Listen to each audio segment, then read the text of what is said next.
Steelers looking for their 12th straight win against the Browns. Hey, how are you, folks? Jason Horowitz, NFL.com's Pat Kirwan. Glad to be with you on the NFL Preview Show presented by Tyson Anytizers. And, Pat, when you look at the Pittsburgh Steelers, we'll get to all the offensive weapons and everything they've had and the Browns' struggles. But this week, the biggest news is about who will not play the rest of the year. And it's not a name you hear very often for Pittsburgh, but Aaron Smith, on IR now. How big of a loss? Aaron Smith's a gigantic loss to this defense. I talked to Bill Cowher about it yesterday, and Bill said, look, this guy helps stop the run. He's going to anchor down on the strong side tackle where people want to run. He's going to make it tough to run over there. Number two, he sets up the blitz because the way he can handle the tackle, they can't get the tackle to the outside backer. Here comes the pass rush pressure. And number three, which Bill pointed out, which really is important, is this is a fire zone blitz team. They like to drop people out. He said Aaron was a master at understanding how to take the back when you didn't even know he had the back. He was able to control them so they could be exotic in their blitz pressures. So they're going to miss him a lot. Now, Aaron Smith has only missed 2 games the entire decade for the Steelers. Polamalu's missed every game this season since the injury in the first half of the week 1. He's expected to come back this week, or could come back this week against Cleveland. You lose one guy, you bring one guy back. What is this defense going to look like? Well, Troy Polamalu sets up the pass, the secondary stuff and how they're going to handle it. Plus, he's a fake blitzer guy. So the quarterback will be nervous trying to find him and understand where to go. Now, if you really watch Joe Thomas on the left side of Cleveland, he's a very good pass blocker. Make him think he's got James Harrison and bring Troy Polamalu. I expect to see some of that.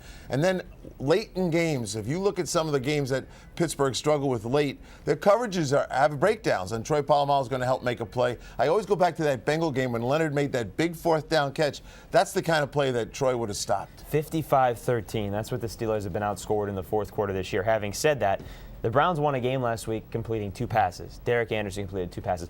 A lot of stuff in Cleveland this week about Brady Quinn putting his house up for sale. Mangini saying they're not going to try. Forget all that stuff. You got Derek Anderson who completed 2 passes. Would you stick with him this week? Yes, I would stick with Derek Anderson. When I compare him to Brady Quinn, there's no comparison in my mind.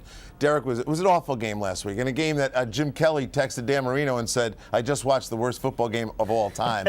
But I still think Derek Anderson gives him a better chance. Understand this. That was Derek's first game without Braylon Edwards. Braylon Edwards caught 50% of Derek Anderson's touchdown passes. So he had an adjustment to go through, too. I don't know where he's going to turn to throw the ball, but he's a much better choice than Brady Quinn. He handed it off plenty last week. Jamal Lewis had 117 yards. Can he help out this week against Pittsburgh? Well, without Smith, that's going to change how the runs play. They're certainly going to attack over there and look to run the football.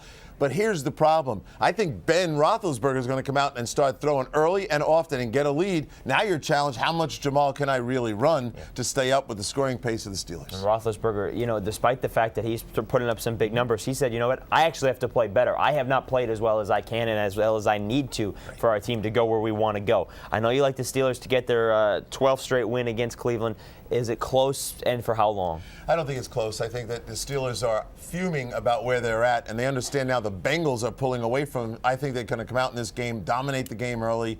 You'll see Ziggy Hood playing some defensive end now, and that means to me more blitzing with the defensive end where they slant him down. I think they're going to cause some problems, and I think Cleveland's way over the head with the Steelers. Ziggy Hood, the rookie defensive tackle from Missouri, who was the last pick in this year's first round of the NFL draft. That'll do it for the NFL Preview Show presented by Tyson Anytizers, the meaty good man snack. It's a 1 p.m. Eastern game on CBS. For more on this game, stay right here with CBSSports.com. For Pat Kirwan, I'm Jason Horowitz. Take care, folks.